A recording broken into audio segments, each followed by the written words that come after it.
जल के साथ पीने से वस्तु में गुण है रजो, यह प्रत्यक्ष दिखेगा ऐसे ही स्थित विश्व। ये जो हमारे सामने वस्तु रखी थी, शक्कर का साकार स्वरूप, बताशे का नाम रखा है जो, इसके बारे में कह रहे हैं कि इसको जल के साथ पीने से वस्तु में गुण है रजो, यह प्रत्यक्ष दिखेगा ऐसे ही स्थित विश्व में। जब हम इसको जल के साथ पिएंगे तो पीने में मन को कैसा एहसास होगा? अच्छा लगेगा, मीठा पानी बन जाएगा। फिर मन का लोभ होगा कि मीठा पानी खाली क्या पीना, चलो थोड़ा नींबू डाल लेते हैं। अब नींबू डाला तो चलो थोड़ा सा जलजीरा डाल लेते हैं। लोभ बढ़ेगा, खाली पानी में क्या ये करना, ये भी डाल लेते हैं, ये भी डाल लेते हैं। कोई कहेगा चलो नमक डाल लेते हैं। लोभ बढ़ेगा, क्योंकि घी के साथ जब मिलाया था तो कुछ और मिलाने का मन नहीं हुआ, बस घी और मीठा। यहाँ पर लोभ बढ़ा, खाली पानी में मीठा क्या डाल,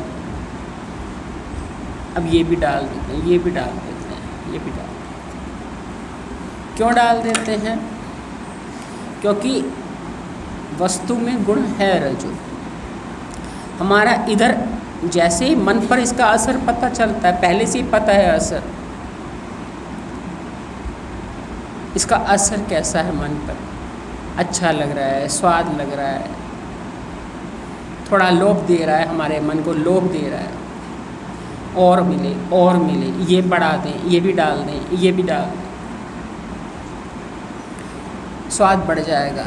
स्वाद बढ़ जाएगा तो ये लोभ वाली सोच बढ़ रही है, ये डाल के और स्वाद और स्वाद। बर्फ़ भी डाल दें, ठंडा कर दें।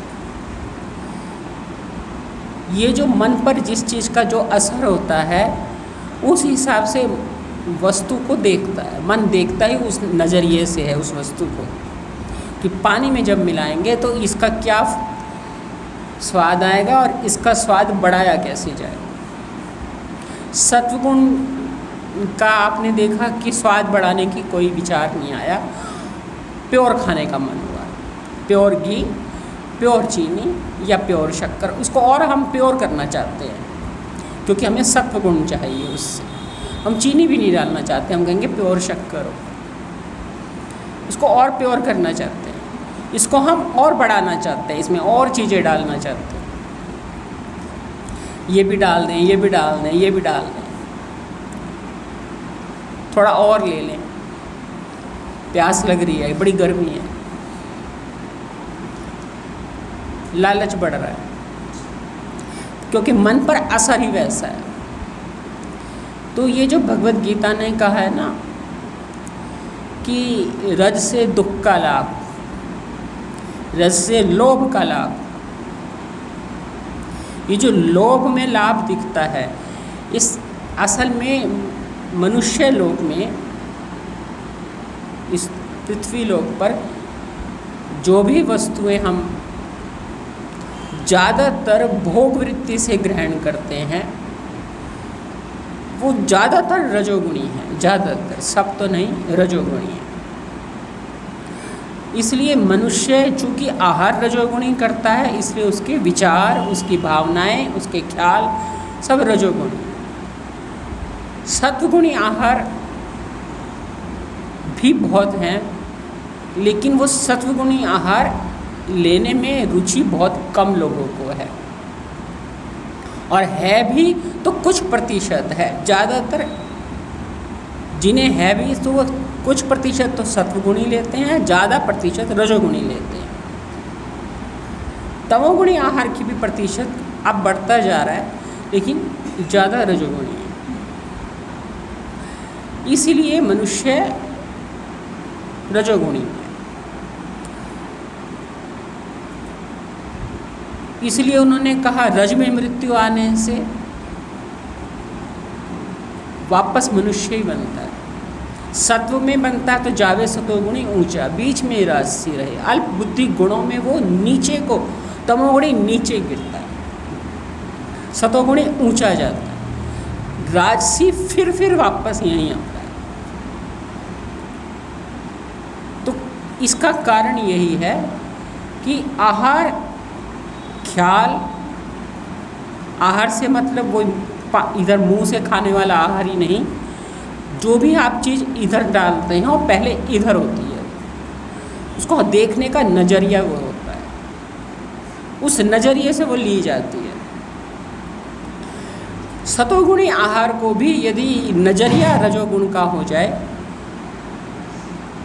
आप संत स्वामी राम सुखदास जी के ग्रंथों को यदि पढ़ोगे तो वो यहाँ तक सावधान करते हैं कि यदि कुछ लोग कहते हैं हम सतोगुणी आहार खाते हैं, हम बहुत सीधा साधा खाना खाते हैं, हल्की सब्जियां खाते हैं, दूध भी प्योर पीते हैं, हम ये गंद पंद नहीं खाते, लेकिन वो भी यदि आप लोभ से खाते हैं कि अच्छा स्वास्थ्य बनेगा, अच्छा आहार खाएं, प्योर खाएं, उसमें यदि आपने लोभ मिश्रित कर दिया तो वो प्योर सत्व नहीं रहा, रज मिश्रित सत्व हो गया।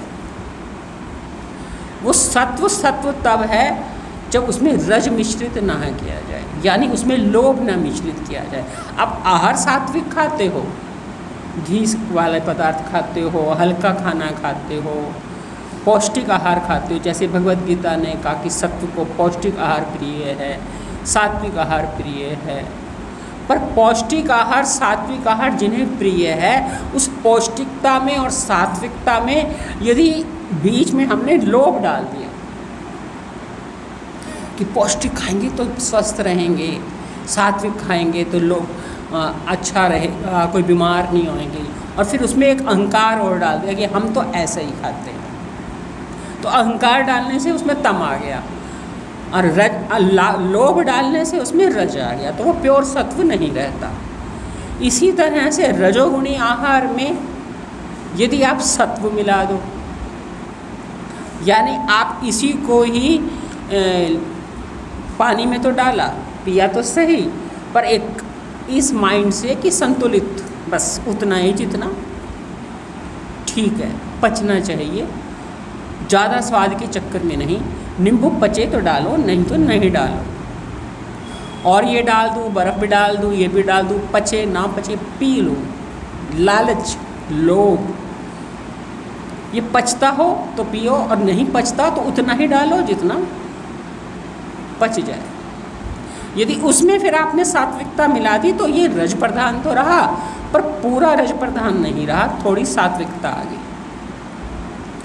तो 3 के 27 जो हो जाते हैं, 9 फिर 27, ये इसी वजह से हो जाते हैं। लेकिन फ़िलहाल हम अभी रजोगुण की बात करते हैं, ये मैंने आपको हल्का फुल्का बताया।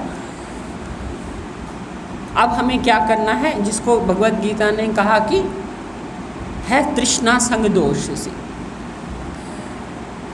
रजोगुण का लक्षण है तृष्णा संग दोष से। तृष्णा क्यों आती है? जिसे लोभ है, लाभ का, दुख का लाभ, लोभ का लाभ, तृष्णा संग दोष से 3 तरीके से भगवत गीता ने रजोगुण की आहार की बात करी है। दुख का लाभ क्यों है? क्योंकि पी तो लिया लालच में, लोभ में, ये भी डाल दो वो भी डाल दो, बाद में गला पकड़ा गया, जुकाम हो गया, शुगर है तो शुगर बढ़ गई, जो बीमारी है वो बीमारी बढ़ गई, बादी वाला शरीर है तो बादी बढ़ गई।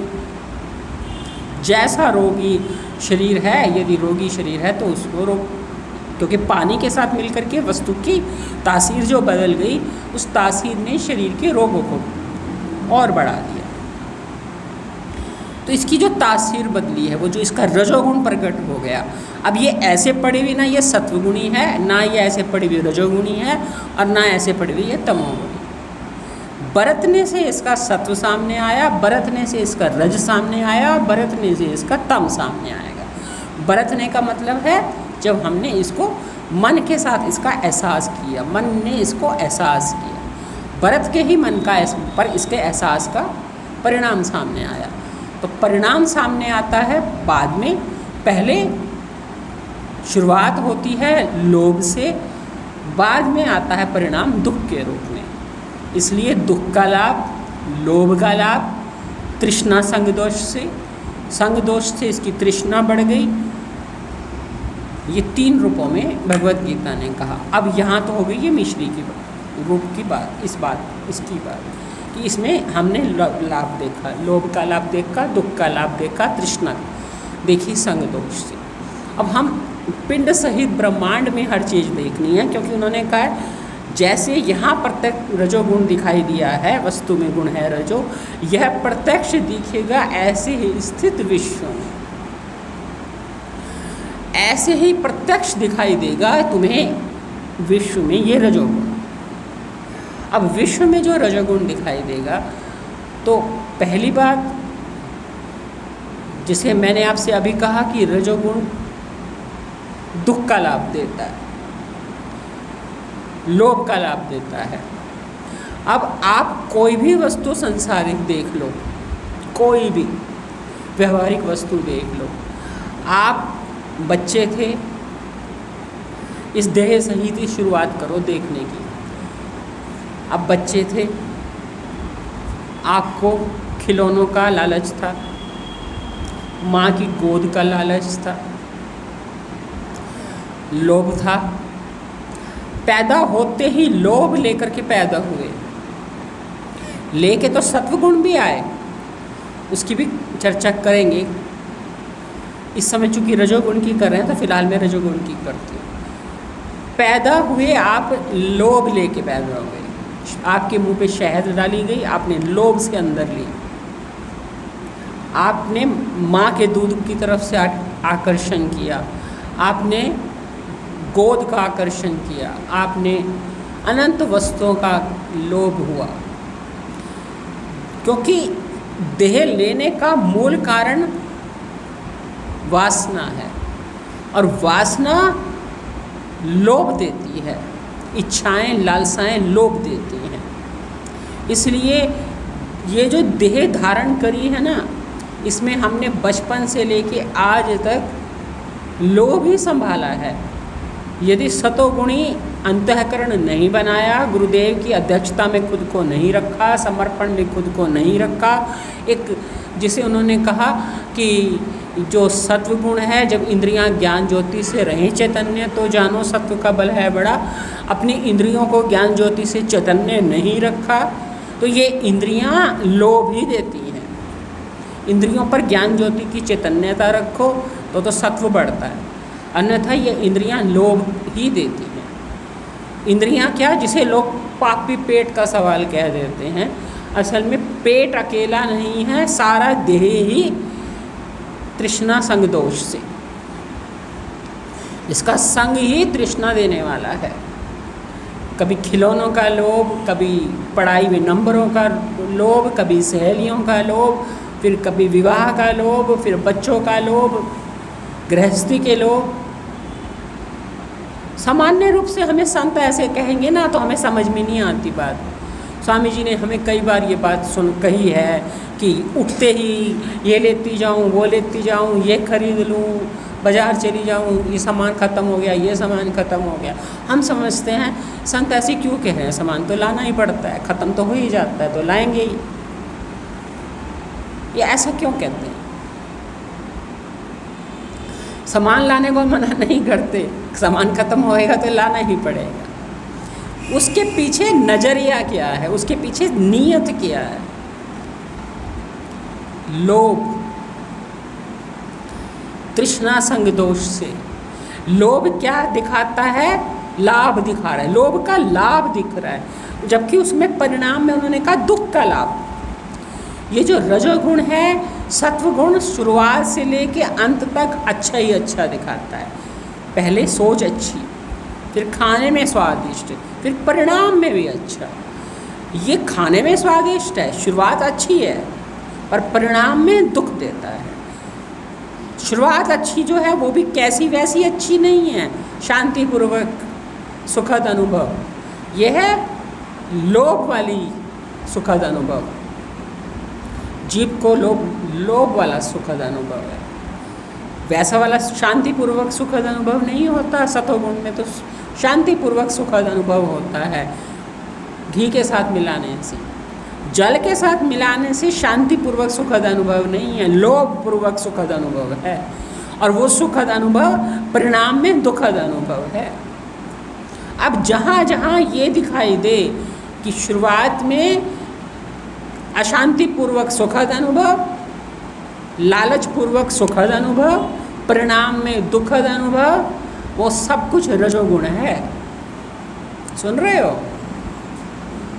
वो आपके बच्चे हों, आपका शरीर हो, आपका मकान हो, आपके कपड़े हों, आपके सोफ़ा हो, आपकी कुर्सियाँ हों, आपके घर के दरवाजे हों, A to Z सब कुछ, सब रजोगुणी सामग्री चारों तरफ भरी हुई है। चारों तरफ गृहस्थी के रजोगुणी ही रजोगुण भरा हुआ है। इसलिए गृहस्थी को बहुत सावधान, इसलिए तो कहा गृहस्थ में जो रहे उदास, कहे नानक में ताका दास। गृहस्थ में उदास रहने में गुरु नानक जी उसके दास होने को तैयार हैं, क्योंकि गृहस्थ में चारों तरफ रजोगुण का विस्तार फैला हुआ है, तृष्णा का विस्तार फैला हुआ है, लोभ का विस्तार फैला हुआ है, परिणाम में दुख का विस्तार फैला हुआ है। दुख के अलावा है ही कुछ नहीं। दुख का मतलब वो दुख नहीं जो आंसू देता है। हम जिज्ञासु के नज़रिए से समझना सीखें, इतना हर बार हमें ना खोलना पड़े। हम आपसे ये उम्मीद करें कि आप एक जिज्ञासु की तरह सोच सकते हैं। दुख का लाभ का मतलब है जो अशांति दे, जो विक्षेप दे, जो तृष्णाएं बढ़ाए, तृष्णाएं बढ़ा करके बार बार जन्म मृत्यु दे, मनुष्य लोक में फिर फेंके। रज में मृत्यु होने से कर्मकांडी बने, यहाँ आए और कर्मकांडी बने। कर्म करे, कर्म का फल भोगे, फिर कर्म करे, फिर कर्म का फल भोगे, फिर कर्म, क्योंकि तृष्णाएं कर्म कराएंगी। तो गृहस्थी के चारों तरफ रजोगुण का विस्तार है। जो चीज़ इकट्ठी करेगा सुख बुद्धि से करेगा, परिणाम में अशांति लेगा, विक्षेप लेगा, राग द्वेष लेगा, कभी राग करेगा, अपने में तुच्छ बुद्धि हुई तो द्वेष करेगा, अहंकार करेगा, बात अच्छी होगी तो श्रेष्ठ होगी तो अहंकार करेगा, बड़प्पन समझेगा, दूसरे को छोटा समझेगा, कहीं अपने को छोटा समझेगा, कहीं दूसरे को बड़ा समझेगा। सब कुछ रजोगुण का विस्तार है। इसलिए जल के साथ पीने से जो वस्तु में गुण रज दिखा ना, यही रज तुम्हें सब जगह दिखाई देगा। आपको एक बार ईश्वर ने थोड़ी सी अच्छी शक्ल दे दी ना, तो आपका लालच बढ़ेगा, और सजाऊं, और सुंदर लगूं, और अट्रैक्टिव लगूं, थोड़ी और ऐसे ही लगूं। थोड़ा बुढ़ापा जल्दी नहीं दिया तो और बूढ़ी ना हो, और बूढ़ी ना हो, और जवान रहो, और जवान रहो। हर चीज में लोभ लोभ लोभ। इसलिए मनुष्य गृहस्थ में रह के जितना लोभी है, इतना किसी गृह आश्रम में लोभ नहीं। गृहस्थी जितना लोभी है, इसलिए वो कहने का तरीका चाहे कुछ भी हो, पर सच्चाई ये है कि उठते ही जो ये खरीदना पड़े, ये खरीदना पड़े, अब ये ख़त्म हो गया, वो ख़त्म हो गया, ये स्यापा लगना चाहिए। ये देह स्यापा लगनी चाहिए, जेल लगनी चाहिए। शीशे में देखो तो एक आकार ऐसा लगना चाहिए जो पशुता से मनुष्यता का मिला, लेकिन है गंदगी का थैला ही। बस एक अब पहले पशु शरीर था, अभी मनुष्य शरीर है, कोई ज़्यादा फर्क नहीं है। अट्रैक्शन नहीं आना चाहिए शक्ल देख करके, गृहस्थी देख करके, घर देख करके, वस्तुएं देख के, बच्चे देख के, परिवार देख के। ये जो आपको यदि आकर्षण आता है परिवार देख के, बच्चे देख के, घर देख के, शरीर देख के, सामान देख के, खाने की वस्तुएं देख करके, तो आप रज प्रधान तम वाले अंतःकरण वाले हो, क्योंकि जहाँ रज की प्रधानता होती है तो पीछे तम रहता ही रहता है, क्योंकि वो सोचने नहीं देता। तम से हमेशा मोह, अन्याय और अज्ञान ही मिले। तम क्या देगा? मोह, अन्याय और अज्ञान। तो रज क्या करता है? रज तो देता है शुरुआत में लालच, बाद में दुख, और उस दुख में तम यदि साथ मिल गया तो मोह, अन्याय और अज्ञान साथ मिला देगा। अन्याय सबसे पहले खुद के साथ, खुद के साथ। एक जेल को इतना सुखद मान रहे हो, बहुत अच्छा लग रहा है जेल में रहना,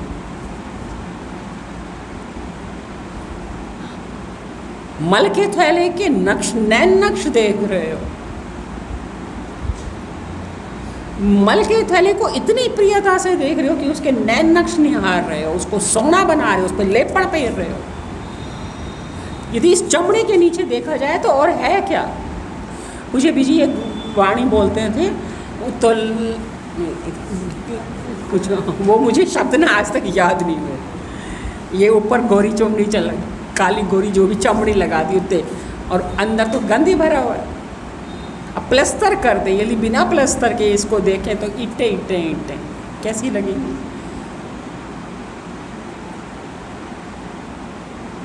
प्लस्तर कर दिया, ये प्लस्तर दिख रहा है, वो आपको इसके नीचे कभी अस्थियों के कंकाल को देखो कैसा लगता है, भयानक। तो यहाँ पर इस रजोगुण को देखने का नज़रिया क्या है? यह प्रत्यक्ष दिखेगा, इसलिए उन्होंने बोल दिया यह प्रत्यक्ष दिखेगा। सत्वगुण के लिए तो उन्होंने कहा संपूर्ण विश्व में भी ऐसे ही ये भरा हुआ, पर रजोगुण के लिए उनके मुँह से क्या शब्द निकल रहा है? यह प्रत्यक्ष दिखेगा ऐसे ही स्थित विश्व में। तो अब इस रजोगुण को सतोगुण में कैसे बदले? नियत बदलो, समझ बदलो, सोच बदलो। सतोगुण क्या करता है? इंद्रियों को ज्ञान ज्योति से चैतन्य करता है। इन इंद्रियों में ज्ञान ज्योति ले आओ, जो रज की नज़र से दुनिया को देखती हैं, सुंदरता, पैसा, वाहवाही, संग्रह, इंद्रियों की जो ये देख, इसके ये इंद्रियों का दोष नहीं है, इंद्रियों के पीछे बैठा उस मन बदमाश मन का काम है। इस मन को साधो, मन को साधो, और मन को साधो कैसे? रजो तमो जीत करके पारत सत्व है बड़े। रज तम को ऐसा जीतो कि सत्व बढ़ जाए। कैसे बढ़ जाए? जैसे मायानंद जी कह रहे हैं ऐसे अभ्यास कर लो, 5 भूतों का कर लो, 3 गुणों का कर लो, 8 भावों का कर लो, शर का अखंड मंडलाकार गति का कर लो, दृश्य रूप में शर को देखो। इससे क्या होगा? इंद्रियां ज्ञान ज्योति से चैतन्य हो जाएंगी। इंद्रियां जो लोक से दुनिया को देख रही थी अब 5 भूतों के नज़र से देखेंगी, 8 भावों की नज़र से देखेंगी, त्रिपुटी देखेंगी, त्रिपुटी का विस्तार देखेंगी, इसकी शरगति देखेंगी, इसका परिवर्तन देखेंगी, इसका इदम रूपेणता देखेंगी, इसका देह भाव देखेंगी, हर चीज़ को देह रूप में देखेंगी, रूपाकृति देखेंगी, पिंड देखेंगी। इंद्रियों में ज्ञान ज्योति प्रकट हो जाएगी। इंद्रियों में जब ज्ञान ज्योति प्रकट हो जाएगी तो चैतन्यता आ जाएगी। जब इंद्रियों में ज्ञान ज्योति आएगी तो उन्होंने कहा जब इंद्रियों में रहे ज्ञान ज्योति से चैतन्यता आ जाएगी। ये घोड़े सावधान होकर के चलेंगे, क्योंकि लगाम सही रहेगी। लगाम क्यों सही रहेगी? लगाम खींचा ही रहेगा, निश्चय वाली बुद्धि लगाम खींचेगी, क्योंकि रथी को मंजिल पर पहुंचना है। सारथी सावधान रहेगा, लगाम खींच के रहेगा। घोड़े सही तरीके से चलेंगे, घोड़े विषयों की गलियों में नहीं जाएंगे, घोड़े अपने मार्ग पर जाएंगे, रहेंगी यही इंद्रियां। इसलिए गृहस्थ में लालच की नज़र से देखना और इसी गृहस्थ में विचार की नज़र से देखना, खाने को सब कुछ है खा लेंगे, पर एक सोच हबस की कि नहीं खाया तो क्या होगा, और खा लिया तो कुछ हो गया। इस सोच को सुधारने की बहुत ज़्यादा ज़रूरत है, बहुत ज़्यादा। क्योंकि जब से मैं पूज्य बीजी महाराज की शरण में आई, सबसे पहले मैंने अपनी यही चीज़ ठीक करने की ज़रूरत समझी थी। क्योंकि मुझे लगा था कि यदि मैं इस तरह से, जिस तरह से अब तक खा पी जी रही हूँ, इस तरह से करती रही तो मैं कभी मनन नहीं कर पाऊँ,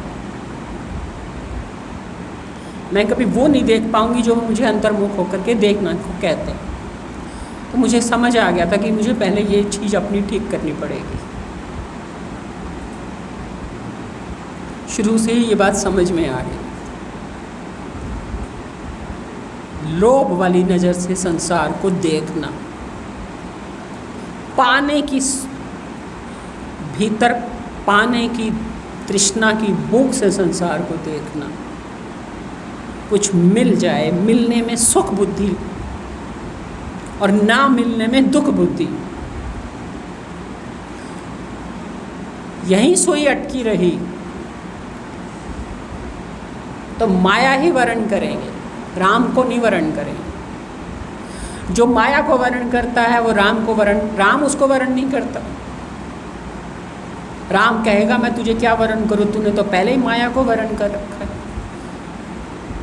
तू खुद ही माया को चाहता है, तेरी नियत ही हर समय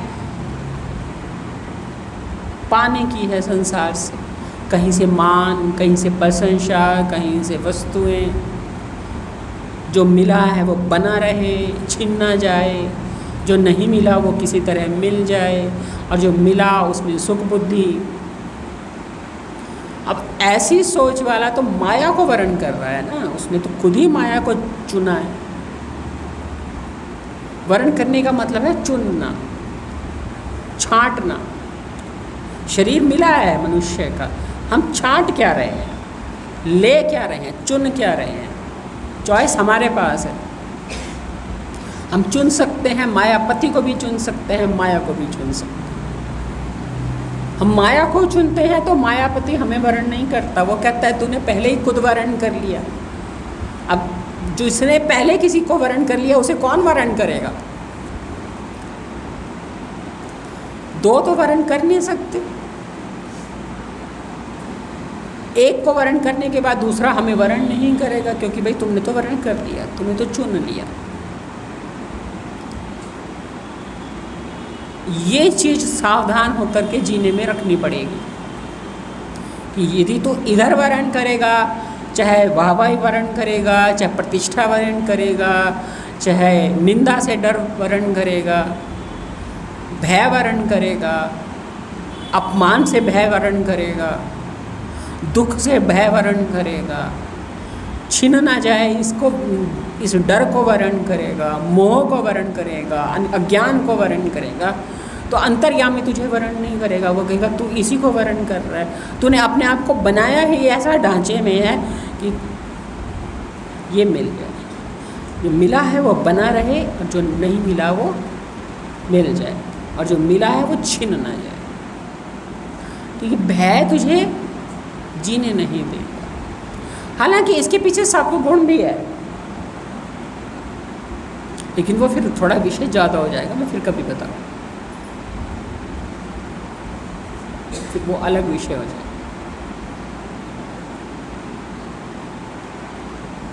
तो यहाँ पर हम ध्यान दें कि अब हमें करना क्या है। इसलिए आप जितने भी बैठे हो, ये मान करके चलिए कि जिनके अंतःकरण ने इस माया को वर्ण किया हुआ है, उनके अंतःकरण में चैन नहीं होगा। चैन नहीं होगा। सत्संग आते होंगे पर चैन को देखा नहीं होगा आज तक। गुरुदेव का अपने ऊपर हाथ कभी महसूस नहीं किया होगा, और यदि महसूस भी किया होगा तो इच्छाओं की पूर्ति में मन से बना लिया होगा।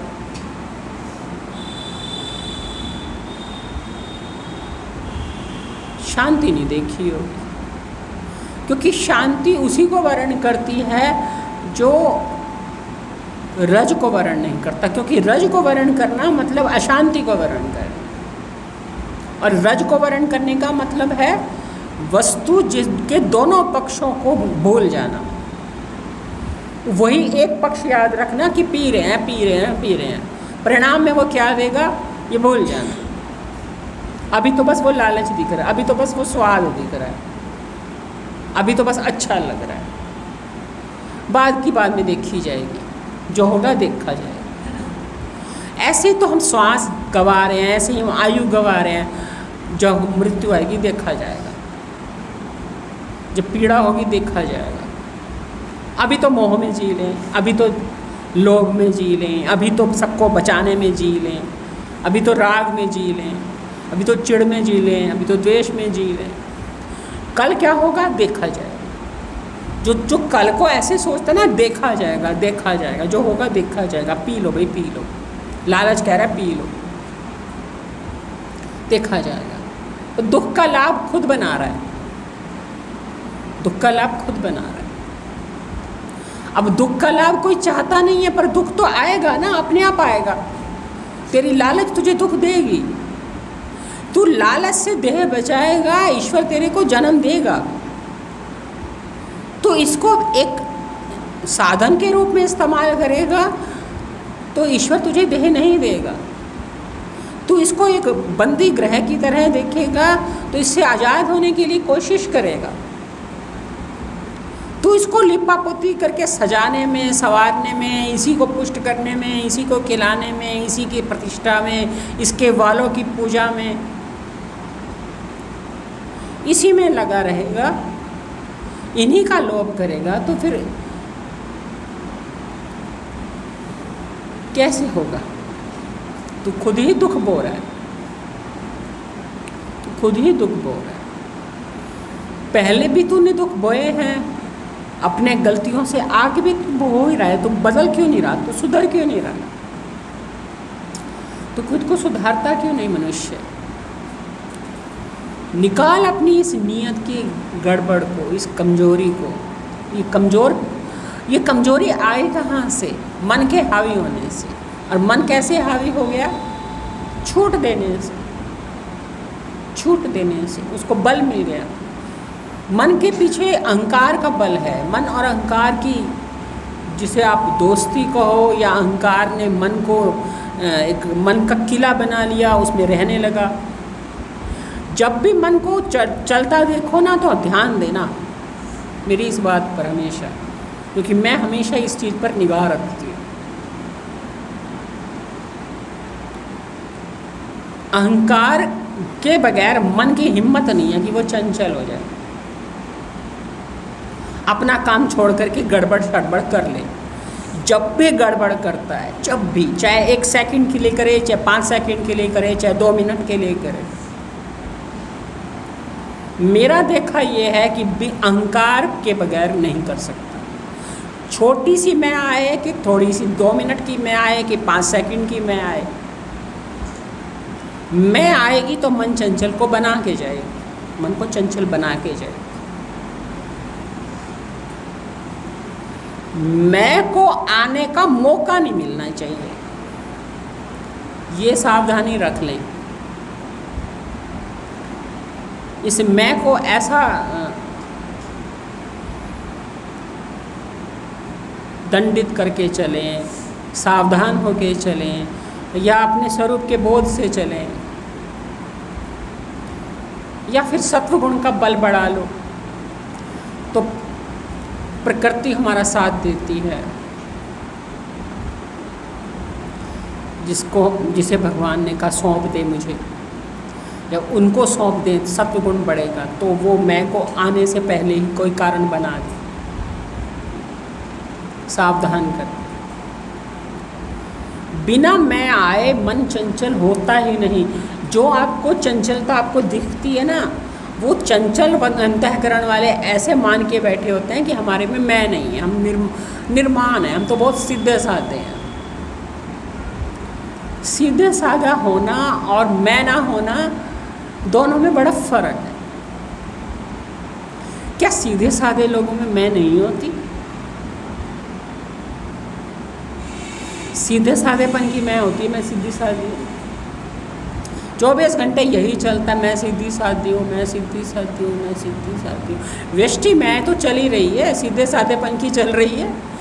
भेद बुद्धि तो खड़ी कर ही ली, मैं इधर इतनी और इतनी, तो ऐसी, जैसा मन वैसी मैं।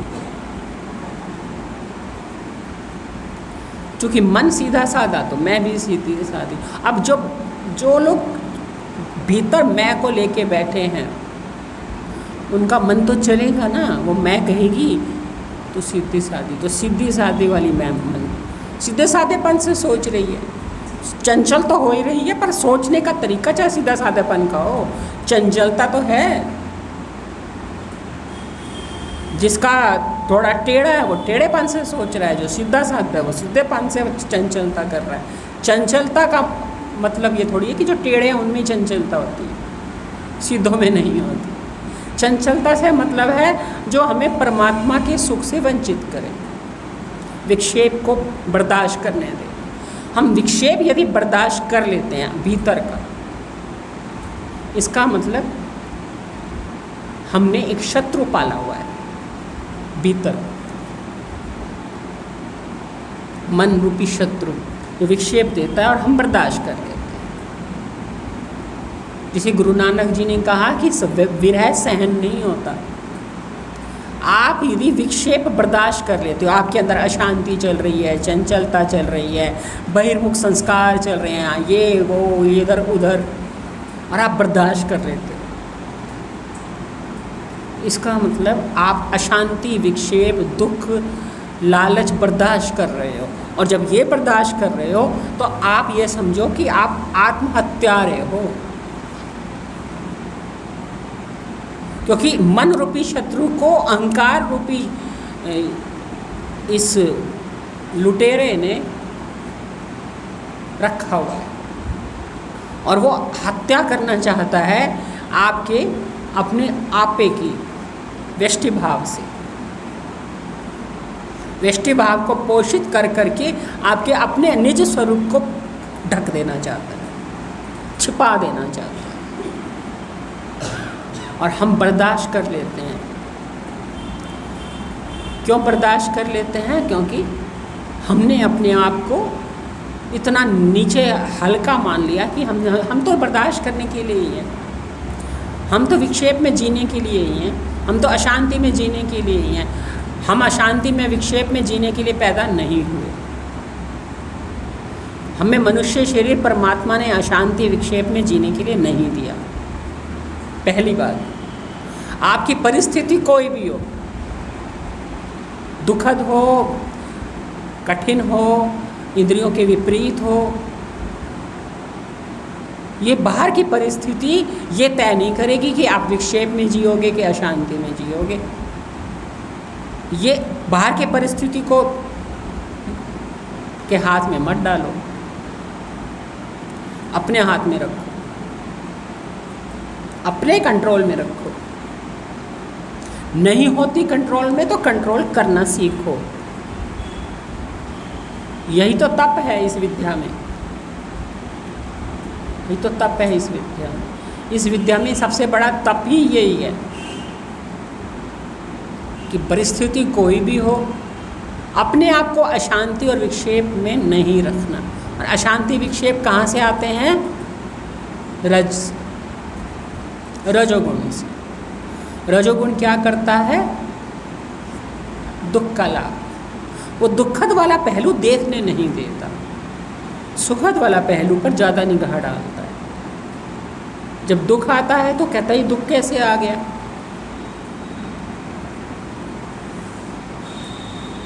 तो जब तक हम ये चीज़ नहीं आती, हमें जीवन में उपरांता ही नहीं आती, हमें विराग ही नहीं आएगा। हमें वैराग ही नहीं आएगा, हम संसार से छूटना ही क्यों चाहेंगे?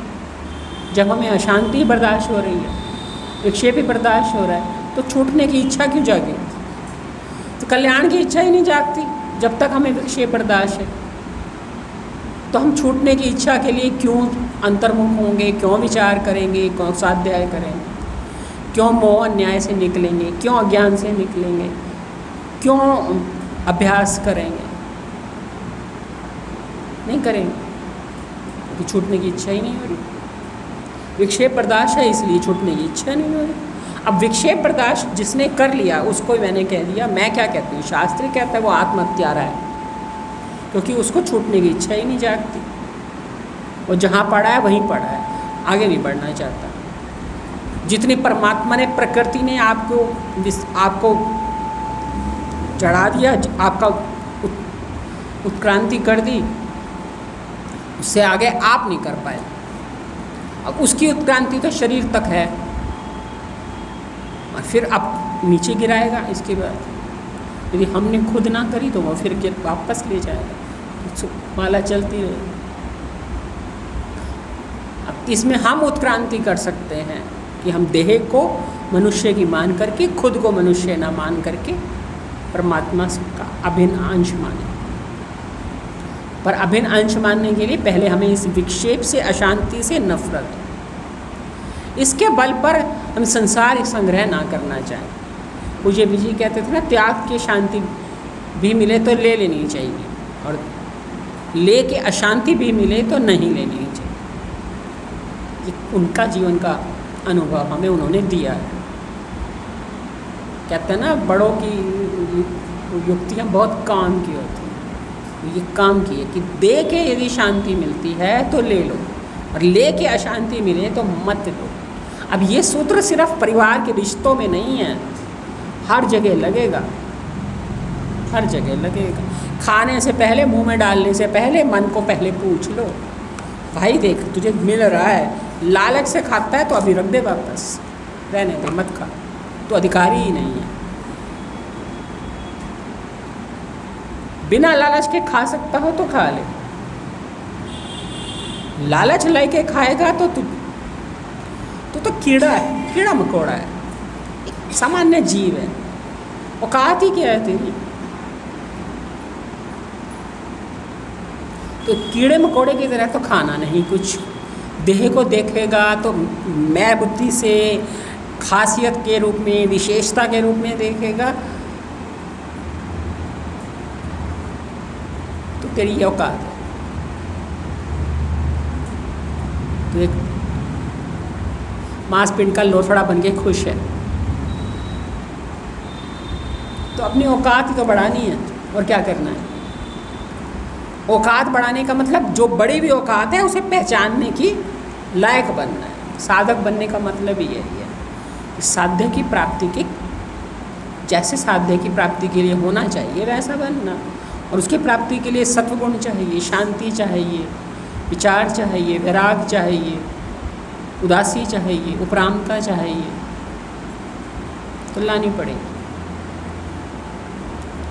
तो रजोगुण को आप घर की एक ए से A to Z चीज़ों को नोटिस करो, हर चीज़ में रजोगुण है। कुछ भी आप लाए, उसको संभालने का विक्षेप उसी समय से शुरू हो गया। वो और बात है कि सुखद अनुभव में हम उस दुखद अनुभव को खुशी खुशी बर्दाश्त कर लेते हैं। हम देखते हैं चलो इंद्रियों को तो सुख मिल रहा है, मन को अशांति मिल रही है, एक और टेंशन आ गई और एक विक्षेप आ गया, ये बर्दाश्त कर लेंगे। इंद्रियों को तो सुख मिल रहा है, मन की टेंशन को तो हल्के में ही लेते हैं, वो तो झेल ही लेंगे। बाहर सुख मिलना चाहिए, वाह मिलनी चाहिए, उसके लिए कितनी टेंशन लेनी पड़े ले लेंगे। मन की टेंशन को जो हल्के में लेता है ना, वो साधक नहीं है, वो साधक नहीं है। सबसे पहले मन की टेंशन की चिंता करनी चाहिए। संसार मिला नहीं मिला तो वैसे ही छूटना है, टेंशन लेके मरना नहीं है, टेंशन लेके जीना भी नहीं है। जीने जिएंगे तो मरना भी तो इसी से, कौन सा पल मरना है पता थोड़ी है अभी जी रहे हैं, अभी मरने, तो टेंशन वाला संस्कार तो भीतर है ही। तो हर चीज़ टेंशन दे रही है। अब ये डाली है तो इसको फिर फेंकना भी है। अब ये डालनी पड़ती है क्योंकि ये दिक्कत है, अब ये यहाँ डालनी पड़ेगी, इसको फेंकना पड़ेगा, इसे साफ करना पड़ेगा, इसे साफ करके सूखेगी तो फिर सेट करना पड़ेगा। एक झंझट है, एक चीज़ उठाई 4 काम बढ़ गए। ये है संसार का स्वरूप। इसका लेने का रफड़ा, ये खुद ही एक रफड़ा है, इसके साथ 100 रफड़े हैं, है कि नहीं है? 100 रफड़े तो पहले से ही हैं, 1000 हम पैदा कर लें तो कितने हो गए? 1100 तो 100 तो जो है 100 है, 1000 तुम क्यों पैदा कर रहे हो? तुम तो ना बनाओ, जो है 100 है।